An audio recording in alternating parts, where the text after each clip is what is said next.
Esto es Historia de Emergencia, una iniciativa de varios podcasts y blogs para hacerte pasar un rato más llevadero durante los días que dure esta emergencia sanitaria. Te narraremos diariamente relatos, hechos, personajes y curiosidades de la historia para acompañarte en estos momentos difíciles. Queremos poner nuestro granito de arena para ayudarte a dar lo mejor de ti mismo durante estos tiempos excepcionales. Espero que te guste. Hola amigos, yo soy Darío Pozo, alias Dardo, de Motor y al Aire, y os voy a contar la historia del primer correo aéreo entre dos continentes, concretamente entre África y Europa, y los protagonistas de esta hazaña fueron nada más y nada menos que don Emilio Herrera y don José Ortiz Echagüe. A la sazón, dos jóvenes y brillantes ingenieros que formaban parte de la primera promoción de pilotos militares que aprendieron a volar en cuatro vientos en 1911. Bueno, pues resulta que 2 años más tarde de esto, en 1913, se incorporan al ejército las primeras unidades de un avión, el Newport 4, que era un monoplano muy frágil de madera y tela, impulsado por un motor Nome rotatorio de 75 caballos, que bueno, ahora nos parecería pues casi antediluviano, pero comparado con los Farman con los que habían aprendido a volar estos hombres, pues era un gran avance tecnológico.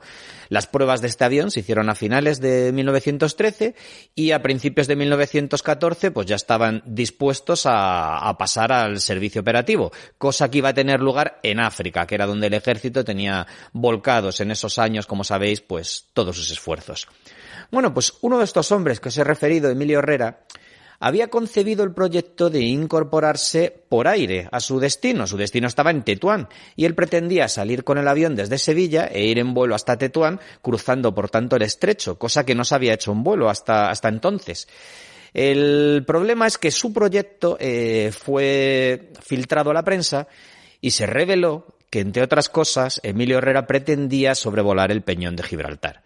Cuando los ingleses tuvieron conocimiento de esto, pues pusieron el grito en el cielo, que ningún avión español tenía permiso para sobrevolar Gibraltar, y a Emilio Herrera, pues en principio, pues se le prohibió que realizara este vuelo. Total, que tuvo que conformarse con ir en barco, con los aviones embalados, pero en su cabeza seguía ronroneando la idea de hacer este vuelo y además pasar de una manera u otra por el Peñón de Gibraltar. Total, que estando ya en su destino, en Tetuán, se dirigió a su compañero Ortiz Echagüe y dije: «Oye, Pepe, ¿no eres tu sobrino del general Marina, el alto comisario del protectorado español en Marruecos?»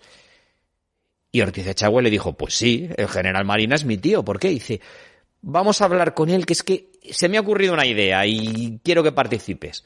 Total, que se fueron a ver al general Marina, y el general Marina, cuando le contó a Emilio Herrera qué es lo que se le había ocurrido hacer, pues entró enseguida a formar parte de esta pequeña conspiración. Lo que hizo el general Marina fue escribir una carta con destino a su majestad, don Alfonso XIII, que en esos momentos se encontraba en Sevilla, cazando tranquilamente, una actividad muy real.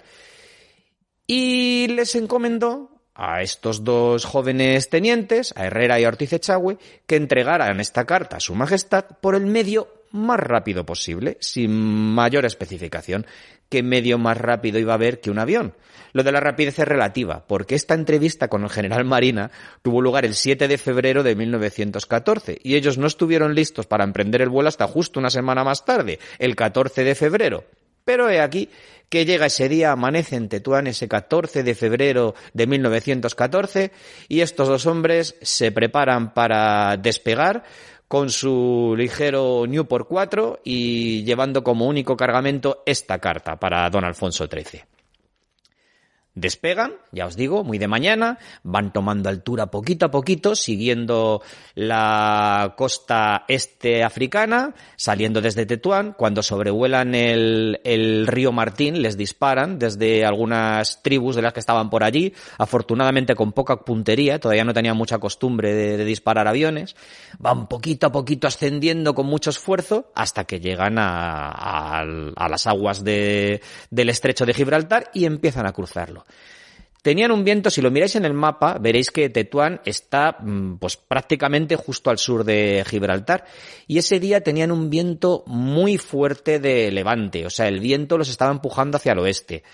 Que en realidad, si de lo que se trataba era de llegar hasta Sevilla, pues el viento no les venía nada mal. Pero claro, es que ellos lo que querían era pasar por Gibraltar. Total, que tuvieron que hacer prácticamente todo lo que sabían para poder mantener el rumbo del avión y poder realmente pasar por Gibraltar.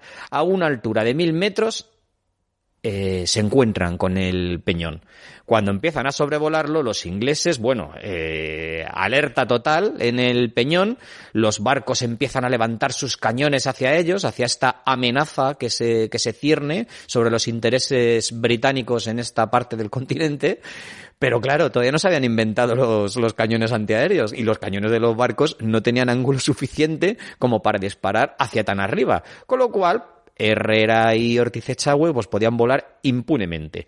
A todo esto, Ortiz Echagüe, que era muy aficionado a la fotografía, se había llevado la cámara y se hartó de hacer fotos de todas las instalaciones inglesas pues tranquilamente. Total, que hartos de hacer fotos, solo les quedaba un detalle. Y este detalle consistió en que, estando, pues ya os digo, justo en lo alto del peñón, Emilio Herrera dio un par de golpes de pedales, lo que hizo moverse de un lado a otro el timón de dirección. Sobre este timón de dirección iba pintada la bandera española. Y por tanto este gesto equivalió a ondear la bandera de España justo en lo alto del peñón de Gibraltar. Ojo que no estamos diciendo cualquier cosa. Bueno, pues hecho esto, ya pusieron rumbo a Jerez, aprovechando el viento que en estos momentos les soplaba prácticamente de cola. De Jerez, ya por el valle del Guadalquivir, se encaminan hacia Sevilla y ya prácticamente sin combustible, de hecho el motor se les paró antes de llegar, pues consiguieron tomar tierra sin incidentes en lo que más tarde sería el aeródromo de Tablada, en Sevilla. Dio la casualidad, además, de que Alfonso XIII y su séquito estaban cazando pichones por allí muy cerca y fueron testigos del aterrizaje. Se encaminó Alfonso XIII con su gente para allá a ver aquello tan singular, que era un avión, algo que realmente muy poquita gente había visto, y ahí se encuentra con estos dos aviadores que le dejan caer el objetivo de este vuelo y él les concede una audiencia para que se lo cuenten más en detalle y más tranquilamente, ¿no? Bueno, pues los ingleses, por supuesto, convirtieron esto en un incidente diplomático. Se quejaron muy amargamente de que habían sido desobedecidas sus instrucciones y amenazaron con todo tipo de represalias, pero en esto intervino en favor de los aviadores el general Marina, que había sido el que les había ordenado hacer ese envío.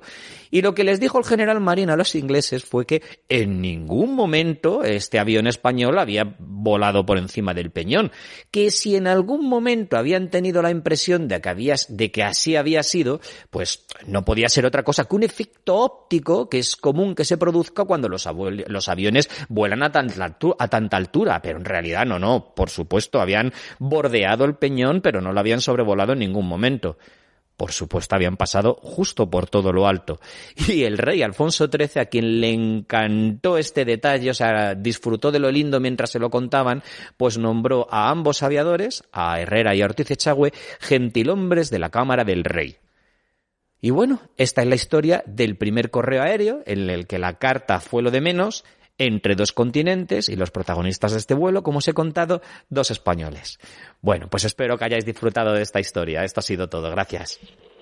Colaboran con esta iniciativa Niebla de Guerra, Casus Belli Podcast, Motor y al Aire, Victoria Podcast, La Tortulia Podcast, La Biblioteca Perdida. Agradecemos la difusión.